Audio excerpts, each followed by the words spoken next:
A listener note. This series is about a shameful chapter in American history. As part of telling the story accurately, we present the point of view of doctors and others from the period who express racist and white supremacist views. Listener discretion is advised. Wondering.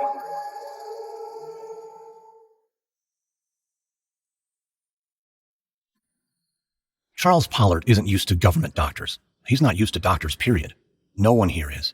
Black people in Macon County, Alabama, which is most people here, they just don't have the money. If you think you might die, well, sure, you try and find a doctor. But short of that, you figure it out yourself. That's why today, in late October 1932, Pollard is shocked by the sign he sees outside the schoolhouse not far from his family farm. The words suggest that times are changing, that finally, maybe somewhere out there cares about what's going on in Macon. The sign reads, "Free blood test, free treatment by county health department and government doctors. You may feel well and still have bad blood. Come and bring all your family." Pollard is 26 and feels perfectly fine. But bad blood? He's never thought of that. What if there is something wrong? It's best to get checked out. So when he gets to the schoolhouse, he joins a line of local people already waiting. They're mostly men like him, farmers in their work shirts and overalls, though there are a few women too. They file into the building one after the other. When it's Pollard's turn, the white doctor he meets is friendly enough, even asks if the needle stuck in his arm for the blood test hurts. No, it feels fine. That's good, Mr. Pollard, very good. Are you married? Sure, I'm married. Do you work? Of course I do. Got a farm where I live, out in Tuskegee. Got some cattle, grow corn. Even got one of those mechanical cotton picking machines. We're probably the first. All done. Thank you, Mr. Pollard. You can roll your sleeve back down. Well, actually, doctor, I got a question for you. Okay. While I was waiting, I saw a woman go in, bent back, coughing, couldn't make a move without it hurting. I saw her come out later, and looked just as bad as before. She said the doctor in there told her she was fine, not sick, just old. I see. So I guess I'm just wondering what kind of doctor's office this is. She didn't get no blood test. Well, her doctor could probably tell that whatever that woman had, it wasn't bad blood. But what does that mean, though? Well, it can mean a lot of things, but mainly it means this. If we find out you have it, we've got to bring you in. You'll be notified by mail. Have a nice day, Mr. Pollard. Pollard rises and says goodbye. He's got a funny feeling, and it lingers as he heads back home. Bad blood. The doctor didn't exactly answer his question. But maybe that's just how doctors are. They know a lot of things that other people don't. Best just to trust them. Charles Pollard doesn't know that the government doctors aren't here to treat anyone. They're here hunting for test subjects, black men like him. In a few days, the government doctor will contact him and tell him to come back to the clinic. Pollard's tested positive for bad blood. It will be 40 years before he finds out he was lied to. 40 years before he learns that he really was sick. But no one tried to cure him. American Scandal is sponsored by the new Audible original Bad Republican by Meghan McCain. In her debut audio memoir, Meghan McCain gives a first-hand look into the life of the conservative rebel and departing co-host of The View. You'll hear what it's like to grow up as the daughter of an American icon and to mourn his loss very publicly just 1 year into her tenure as co-host of America's most-watched daytime talk show. Her memoir also reveals how she handled attacks from the U.S. president and her thoughts on cancel culture, dating, and how our country treats new mothers. It's unsparingly honest, deeply relatable, and highly entertaining. Go beyond what you know about Meghan McCain from TV and your newsfeed. Visit audible.com/Bad Republican and listen now. We get support from the new podcast, Hemingway's Picasso. Stephen Coe lived many lives. He was an NFL journeyman, a male model, and one of the most well-connected smugglers in 1980s Miami. Coe collected many souvenirs from his adventures, but his most treasured bounty, a beautiful ceramic crafted by Pablo Picasso and gifted to Ernest Hemingway at the author's Cuban home. So the story goes. Lost during the Cuban Revolution, the artwork resurfaced when Coe took it as payment for a drug run financed by the notorious Pablo Escobar. Coe passed away in 2018, passing the piece down to his son, Stevie. Stevie feels he needs to complete his father's mission of selling this piece and telling Steve's cinematic life story. Is the Picasso authentic or a fraud? Was Steve Coe a big talker or a real deal smuggler? Listen to new episodes of Hemingway's Picasso every Monday wherever you get your podcasts.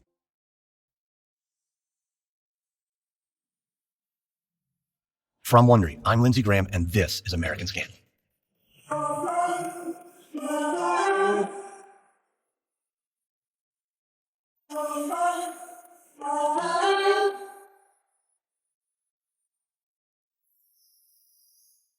The Tuskegee study of untreated syphilis in the Negro male began in 1932. Charles Pollard was one of 623 test subjects who would become unwittingly enrolled with no idea they were being used. Ironically, the study had grown out of a real treatment program, but by 1932, the doctor's objectives had changed. They were curious to see what happened when the potentially deadly disease ran its full course and eager to document the unique ways it would ravage the black male body. And so they let the study's test subjects go untreated, seeing their suffering and eventual deaths as necessary sacrifices on the march towards scientific progress. This is episode 2, Treatment by Autopsy. It's early November 1932, and it's pouring outside. Dr. Raymond Vondelaire can't stand this weather.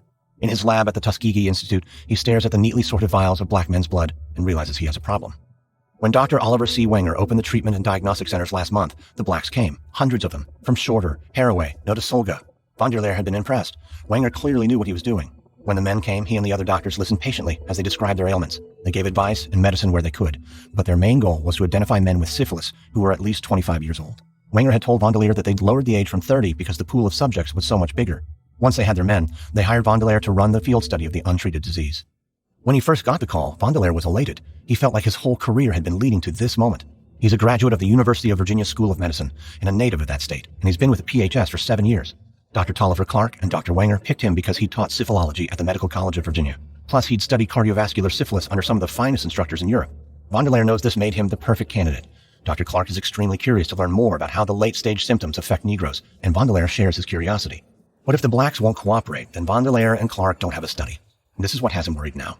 As he sits in his lab, with that damnable rain threatening to cave in the roof, he begins a letter to his boss. He tells Clark that he now has samples from 300 patients, and that's a good start. But Vandeleer adds, "We are now wondering what will happen next when we try to get the Negroes in for study at the Institute Hospital." Days later, he receives Dr. Clark's reply. He seems just as nervous, telling Vandeleer he's also worried that the men won't agree to physicals. But amazingly, they do. None of the local test subjects see anything wrong with being physically examined. They seem excited even, pleased to be getting medical attention. Vandeleer, a lifetime Southerner, could kick himself for wasting all that time worrying. He should have known better. These people understand who's in charge. After the initial blood test, Vandeleer brings in the positives for a second test just to confirm. After that, he whittles the pool down further, excluding any man who's been infected for less than 5 years or treated for syphilis in the past. It's easy to find the people he wants. Having a friendly young black nurse like Eunice Rivers doesn't hurt. Vandeleer has her working 14 hours a day. When she's not driving the potential test subjects to and from the hospital, she's helping with the physical exams, boiling and washing syringes, making sure all the supplies are in order. Vandeleer is greatly appreciative, and so is Charles Pollard. Pollard's day starts early with a drive from his farm to the Tuskegee Institute. It's a rough ride. Nurse Rivers' coupe doesn't have rumble seats, and the rain has made Macon County's dirt roads muddy and hard to maneuver. But even though Pollard's nearly sick to his stomach from the ride, now that he's in the Tuskegee waiting room, he's starting to feel better about this treatment program. He and Nurse Rivers had a lot of time to chat, and she's assured him that the white government doctors are here to help. Any question at all, he can ask her, and Pollard likes that. She brings over a smiling white man in a lab coat. This must be the doctor. He reaches out to shake Pollard's hand. "Good morning, Mr. Pollard. I'm Dr. Vandeleer. If you'll follow me, please, we'll get your examination underway." "So, feeling okay, Mr. Pollard?" "I'm feeling fine, thank you." "Well, that's great. Well, I suppose we should get started." Nurse Rivers nods to the doctor and quietly shuts the door on her way out of the examination room. "Now, Mr. Pollard, I don't want you to worry about the diagnosis. Just be glad we caught it in time. It never felt like anything was wrong with me. Of course, I see what I've got down there, but it doesn't bother me none." "Totally understandable, Mr. Pollard, totally understandable. Now, if you'll remove your pants and underwear, please." Yes. How long have you had these sores?" 5 or 6 years, I'd say." Vandeleer jots down some notes. When he doesn't say anything more, Pollard asks the obvious question. "Like I said, doctor, the sores never bothered me. Do you know what they are? Do I need medicine?" The doctor places his pen down on his notepad, looks up slowly at Pollard and smiles. "No medicine needed, Mr. Pollard. Charlie, please. Charlie, I don't want you to be concerned. Your lesions, they're nothing more than a complication of bad blood." Pollard is relieved, but there's still something bothering him. "What is bad blood? No one here's told me."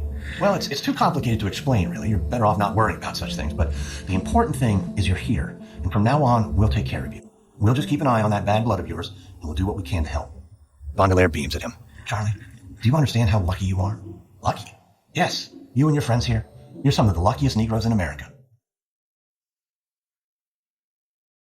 In the coming days, Vandeleer starts feeling decidedly unlucky, though. Just over 400 men had been selected for the program so far, but analysis of their blood has led to disheartening results. He'd hoped to find paresis, the stage where syphilis affects the brain, leading to madness and paralysis. None of these blacks are showing the obvious signs. It's very disappointing. He's never had the chance to watch paresis develop and has been looking forward to it, wanted to record the effects. But now it looks like he may not get the chance, which is a shame, really. Worried, he once again sits down in his lab and writes Dr. Clark.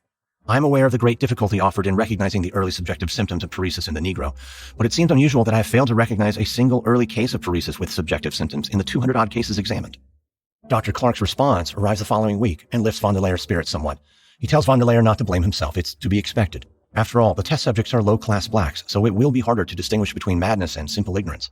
Clark writes, "I quite agree with you as to the hopelessness of recognizing mild paresis among these illiterate people of such circumscribed cultural horizon. I am hopeful that the spinal fluid examinations may throw some light on this question." The following day, Dr. Vandeleer makes an announcement to his staff at the Tuskegee Institute. They're going to begin doing spinal fluid examinations, also known as lumbar punctures or spinal taps. The staff murmurs in surprise. Vandeleer had hoped to delay this procedure until 6 to 8 months from now, when the project is scheduled to wrap up. But the search for paresis demands the work begin now. Spinal fluid analysis will do what clinical observation cannot and reveal what's truly going on inside the brain. He tells his staff it will likely be unpleasant work for them and certainly for the patients. Seeing he has their attention, Vondelaire goes into detail. He reminds them that having fluid drawn from one's spine is extremely painful no matter how careful the doctor is, and the doctor must always be careful. If the needle is inserted even slightly off the mark, the patient may suffer permanent paralysis. Even if no mistake is made, a large number of patients will likely report intense headaches, coupled with stiffness or numbness in the neck, arms, and legs following the procedure.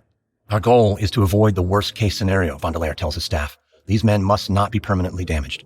These men are all volunteers and must remain volunteers, Vondelaire thinks. They need to be confident that the doctors are doing all they can to cure them of bad blood. Confident and cooperative. If someone ends up crippled or in debilitating pain for weeks, word will spread, and the test subjects will withdraw. It's a dilemma, but Vondelaire's found a way around it. The solution is to lie to the men about the risks and cross his fingers that none of them suffer serious injury. Individual patients will be told they're coming in for an examination. Once they're in the door, they'll be told they're getting a spinal shot. Not a lumbar puncture or a spinal tap, but a simple therapeutic shot. Vondelaire is proud of the phrasing. The men are already used to getting shots to make their bad blood better, so news of another one shouldn't scare them. He has also decided that after the puncture, they'll remain at Tuskegee overnight so the doctors can watch for negative side effects. Vondelaire tells his team that they'll be performing 20 spinal taps every day. In another letter, Vondelaire is completely honest with Dr. Clark about the risk he's taking. When Clark replies, he isn't the least bit concerned and doesn't think the test subjects will cause any trouble. As he puts it, these Negroes are very ignorant and easily influenced by things that would be of minor significance in a more intelligent group. So with the blessing of his superiors, Vondelaire composes another letter, this time to his test subjects. He makes sure the document looks as official as a piece of paper possibly can, listing out every organization that signed onto the project. The letterhead reads, Macon County Health Department, Alabama State Board of Health, and U.S. Public Health Service cooperating with Tuskegee Institute. Beneath that, Vondelaire writes, Dear Sir, some time ago you were given a thorough examination, and since that time, we hope you have gotten a great deal of treatment for bad blood. You will now be given your last chance to get a second examination. This examination is a very special one, and after it is finished, you will be given a special treatment if it is believed you are in condition to stand it. When he's finished typing, Vondelaire grins, rather pleased with himself. With talk of special treatments, very special examinations, and last chances, it's quite the sales pitch, and it works. Scores of study patients enthusiastically embrace the opportunity to submit to a painful and risky procedure they don't know is coming. In May of 1933, at the Tuskegee Institute's Andrew Hospital, the spinal taps begin.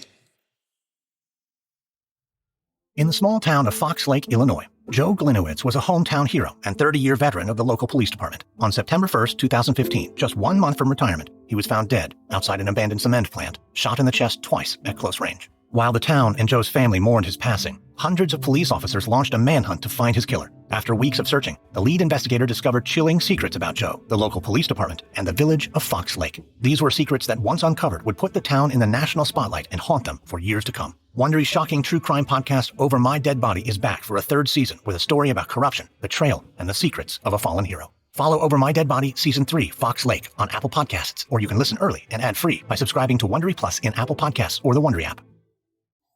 Russ Ulbricht is using the library's Wi-Fi to work on his online marketplace, Silk Road. The site specializes in selling contraband like illegal drugs and depends on cryptocurrency to keep users anonymous.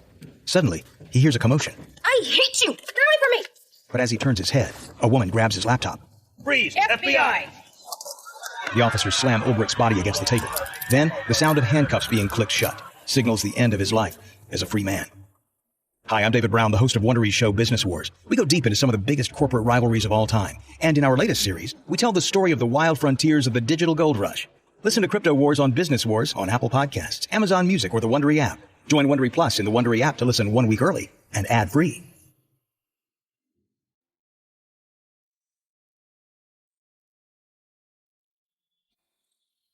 Nurse Rivers grips the steering wheel tight. When she brakes or accelerates, she tries to be as gentle as possible. She's doing her best, but knows her best is not good enough for Carter Howard.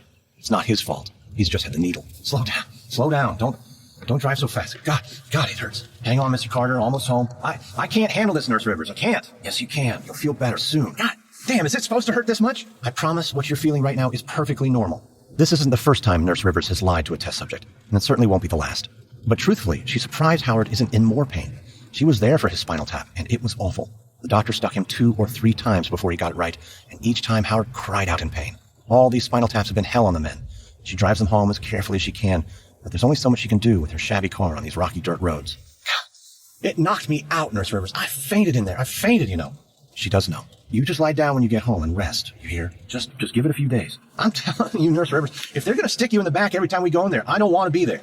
That's the only time, Mr. Howard, you are all done. We're here. You wait just a minute, Mr. Howard. I'll come around to help you through your front door.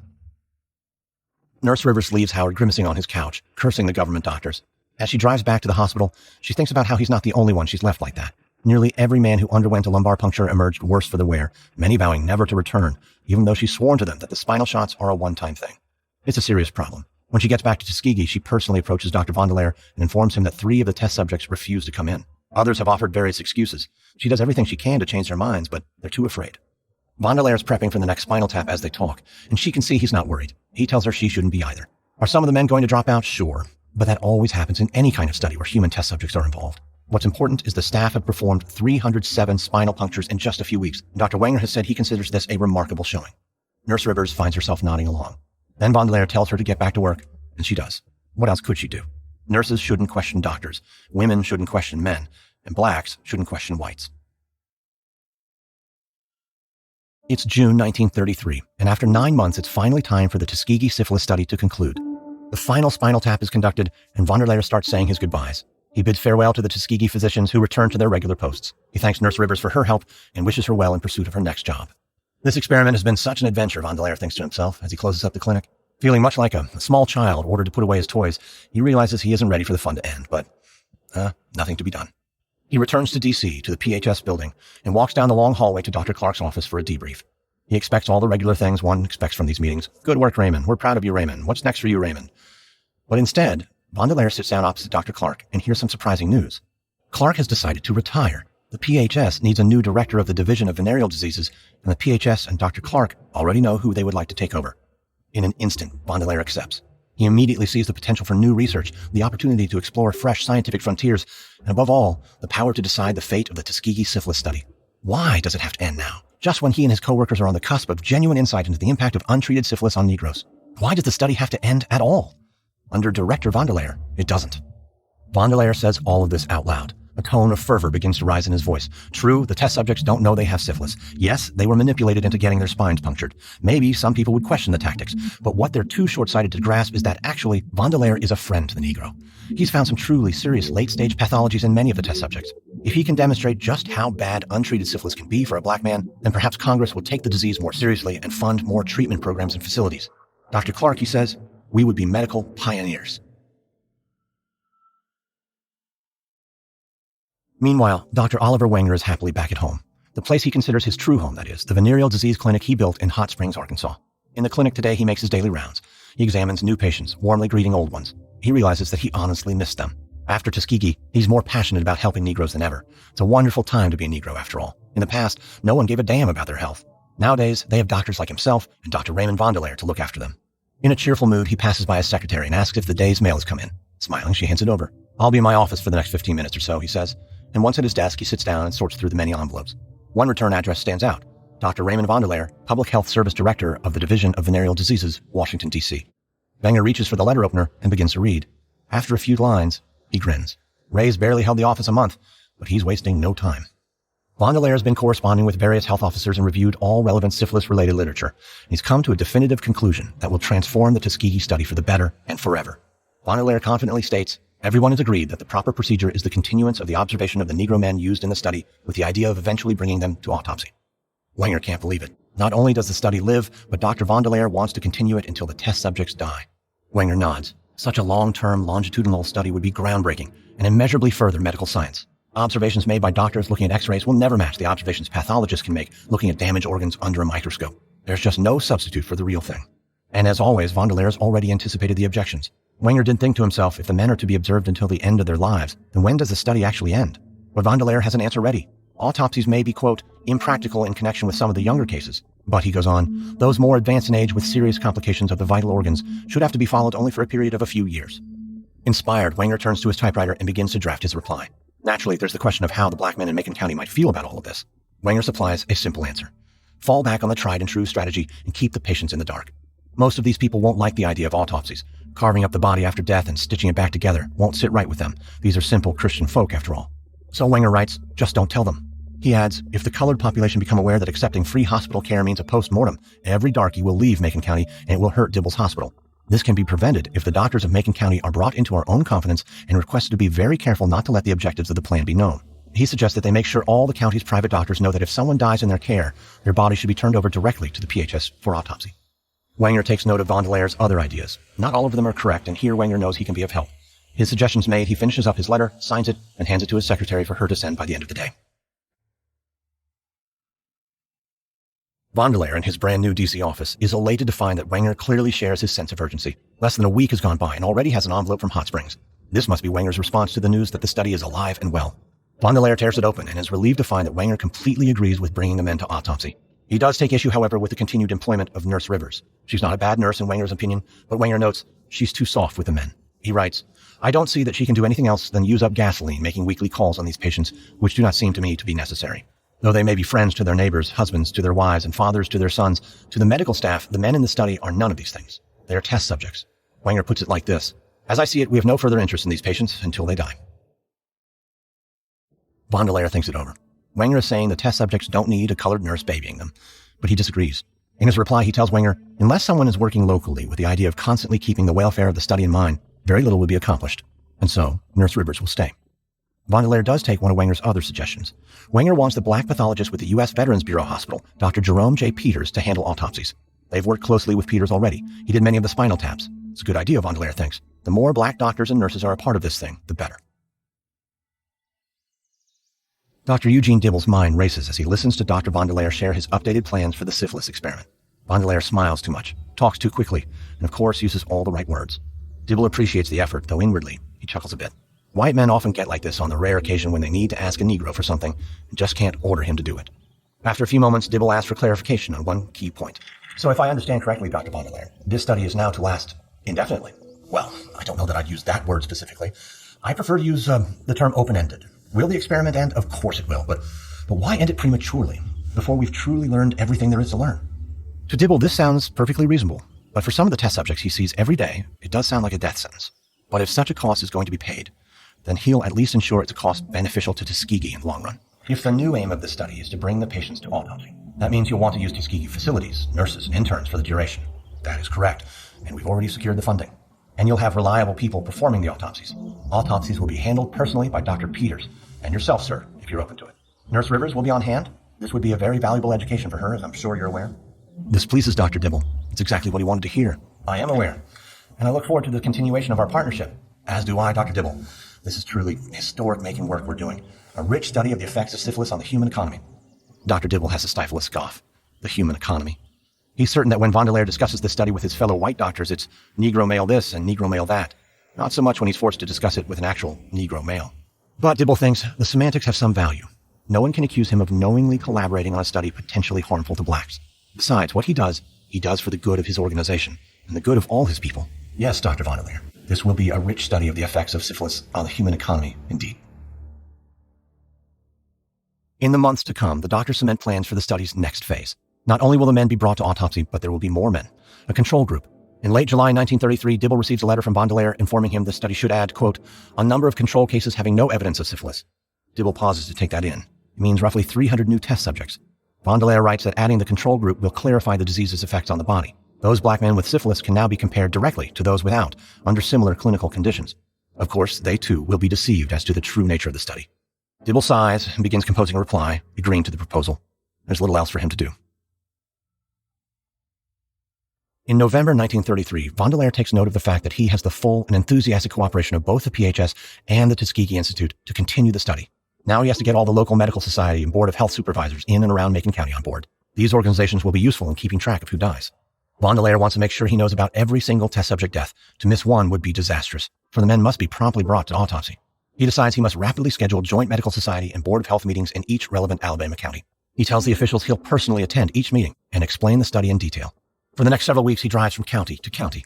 At meeting after meeting, he's delighted to hear no objections. Instead, everyone agrees that this study is valuable and beneficial to the entire field of syphilis research. Vondelaire is delighted and returns to D.C. eagerly awaiting the influx of data surely about to come his way. And he doesn't have to wait long. The first man dies within weeks. The autopsies are hard on Nurse Rivers. For so long, work had been a joy. Now it just scares her. She doesn't like watching the doctors take saws to the men's bodies. She can't help but view the procedures as a regular person might, with horror. She reminds herself that she must be better than this. She's not a regular person. She's a nurse of the Tuskegee Institute, working on a pioneering study. Not long ago, Dr. Vanderleer told her that this experiment is very similar to one that was conducted in Norway on white men. This is simply the Negro version, he said, and it's very important. Rivers wants to reflect well on the nurse's training program that made her, on Dr. Dibble, who has given her so much. If not for her position, she would be out there struggling like so many other poor souls, desperate for employment in a Great Depression that shows no sign of ending. Rivers reminds herself that autopsies may be crude, but she can't hide from them. She remembers her father, tries to think of what he might say if he were here now.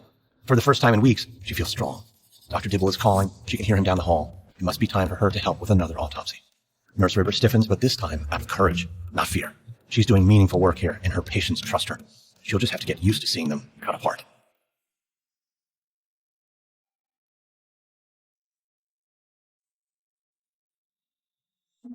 It's 1935, 2 years since the autopsies began, and Nurse Rivers is surprised by how far she's come. Before, she could only think of the fact that men she talked with, helped, comforted, and driven to and from their homes were now cold, lying on even colder slabs. From there, systematically sliced and disassembled, their brains, vital organs, and spinal cords removed and assessed. She was squeamish then, but not anymore. Now she's a true professional. Besides, autopsies can only take place if the dead men's families consent. It's her responsibility to secure that consent. A test subject died today. His next of kin expect her in the hospital waiting room any minute. It's tastefully furnished, but quiet and sterile. Kind of place where you feel you ought to whisper, even though there's really no need. This is not Nurse Rivers' favorite room in the hospital, but she has a job to do. As she approaches, Rivers can hear a woman wail with grief. She enters the waiting room and sees the woman, the man's wife, sobbing. She stands with tissues in hand, staring at the floor. Ma'am, may I sit with you for a moment? I'd like to speak to you about your husband. Rivers sits, pauses a moment in respectful silence, and begins. She can tell this woman will not be easy to convince, so she takes it slow. Your husband was, well, he was a great man. A great man. I'm so sorry for your loss. I just don't understand what happened. We saw he was sick. We just thought he'd get better. Then he didn't. Now I don't know what we're going to do. Rivers places her hand over the grieving woman's, lets her cry. Then the woman looks up at Rivers again, asks her a question. Will the same thing happen to me, to us? Could we get what he got? Nurse Rivers can't help it. She begins to cry too. She honestly hopes her next statement isn't a lie. No, you're fine. I don't want you to worry. You won't get sick. Then she wipes the tears away like a professional would. Now, I want to ask you a favor. You don't have to do it. We don't have to do it. But I want to ask. Do what? The doctors want to learn what caused your husband's death. You know what an operation is. Yes? This is just like an operation, except the person is dead. You open him up. No. But the funeral. I can't let anyone see him like that, Nurse Rivers. I can't. It won't be like that. During the operation, they'll just take a quick look in his chest, his stomach, and his head.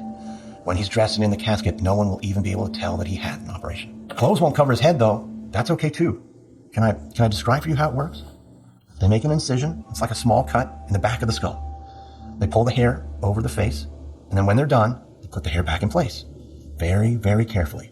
In the coffin, he'll be on his back. He'll be lying on the incision. Understand? I've seen a lot of these, and I won't let anything happen to him. After the operation, the doctors will have peace of mind, and so will you. What do you say? Okay, Nurse Rivers. You tell them that they can do it. Thank you. Rivers puts her arm around the woman. She holds her for a long time. It's a gesture she'll repeat often as the study continues for the next 10 years. Dr. John R. Heller recognizes that 1943 is a landmark year in the history of syphilology. This is the year that science has finally found a reliable answer to the disease. Penicillin cures it. Heller is the inspired and energetic new director of the Division of Venereal Diseases at the PHS. He's proud to have inherited the position from Dr. Vanderleer, who's decided it was time to retire. Vanderleer was ready to bring his career to an end, but he made it clear before he left that ending the Tuskegee study was out of the question. Also out of the question, Heller knows, is curing any of the study patients. There will be no discussion of penicillin, and it will not be administered to any of the diseased blacks. As Heller redecorates Vanderleer's former office, he's quite relieved that no one has debated or questioned the penicillin decision. Because it's obvious why it's a good choice. Everyone understands that if the test subjects are given penicillin, they'll no longer have syphilis. And if they no longer have syphilis, then the disease can't be observed as it takes over their bodies. All this work will have been for nothing. Heller personally hopes that the study will continue into the next decade. And under his leadership, it does. By 1951, the study is nearly 20 years old. There's a new PHS director, and under him, Dr. Sidney Olansky and Stanley Schumann. Olansky and Schumann operate out of the PHS Venereal Disease Research Laboratory in Atlanta. They're charged with conducting a full-scale review of the Tuskegee experiment. Schumann is Olansky's assistant, and he's very busy lately. He can't believe how many meetings he has to attend every day. A highly detail-oriented man, Schumann has personally been responsible for helping to track down the PHS officials who got the study off the ground back in '32. He relished the task and kept his fingers crossed the old guard still believed as much in the study today as they did back then. And he was thrilled when they still backed it to the last man. With the founding father's support, he and Alansky collected documents and data to undertake a full-scale review of the experiment's procedures. Today, Schumann is in Tuskegee listening to his boss lead a discussion of the study's progress over the past couple decades. There are questions to be answered among the doctors gathered, but of course the most important question is, should the study persist? All the test subjects are now either old or middle-aged. Schumann hopes desperately that no one will demand the study end. Like his predecessors, he believes that there's still just too much to learn. Luckily, his colleagues agree. Schumann points out to the men gathered in the Tuskegee conference room that, in fact, the age of the participants is a huge plus. Now the study can add a new focus and examine how changes in the body brought about aging differ from changes brought about by ongoing syphilis infection. Plus, Schumann's seen how much the test subjects like the doctors now. On the occasions when the doctors visit the patients' homes, they receive humble but heartfelt gifts, cookies, cornbread, whatever else the Negroes can make. They're not treated for syphilis, but they're treated for other things and grateful for the medical attention, as they should be. The PHS and Tuskegee Institute, Schumann thinks, are doing these men many favors. The men in the room today know the program as the Tuskegee Study of Untreated Syphilis in the Negro Male. The patients know it as the more innocuous Tuskegee Medical Research Study. And what's wrong with that? They're getting care their patients didn't receive, that many of their neighbors couldn't even dream of. Schumann, for his part, declares that he'd like to see the study continue for another 20 years and beyond. It will end when the last subject dies and not one day before. That's just good science. In June of 1965, Dr. Irwin J. Schatz, 34-year-old cardiologist at the Henry Ford Hospital in Detroit, sits down for a quiet evening at home in his living room. The windows are open to let the cool air in, and Schatz just wants to relax after a long day. He likes to stay focused on his profession, even when he's away from the hospital, so for him, relaxing often means diving into the latest issue of a medical journal. He's especially interested in empathy and education in medicine. He picks up a recently published report and begins to read. His pulse quickens, and his brow furrows. He can't believe what he's reading. It can't be real, can it? Why is this being discussed so casually, in the open? Is there something he's missing here? He reads it again. Has someone gone mad? Black test subjects deceived. Potentially life-saving treatment withheld, and has gone on for 30 years. He rushes to his study, sits down before his typewriter, and tries to keep his rage in check. Days later, Dr. Ann Q. Yobbs at the Centers for Disease Control sorts through her mail. She opens a letter from Irwin J. Schatz and begins to read. She's astonished. It reads, I'm utterly astounded by the fact that physicians allow patients with a potentially fatal disease to remain untreated when effective therapy is available. If this is the case, then I suggest the United States Public Health Service and those physicians associated with it need to reevaluate their moral judgments in this regard. Yobbs wrinkles her forehead. She jots down a quick note and staples it to Schatz's letter. Then she slips the letter in a file and buries the file deep in a basement cabinet no one ever checks. Her note reads, This is the first letter of this type we have received. I do not plan to answer this letter. Next, on American Scandal, the whistle is blown on the Tuskegee study. The fallout is severe, and the fight for justice begins.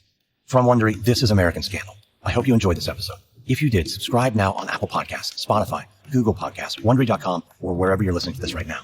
If you're listening on a smartphone, tap or swipe over the cover art of this podcast. You'll find the episode notes, including some details you may have missed. You'll also find some offers from our sponsors. By supporting them, you help us offer this show to you for free. We'd also like to learn a little bit about you. Please complete a short survey at Wondery.com/survey. That's Wondery.com/survey. We'd love to learn what you're listening to, what you like, and what topics we might tackle next. You can also find us and me on Twitter.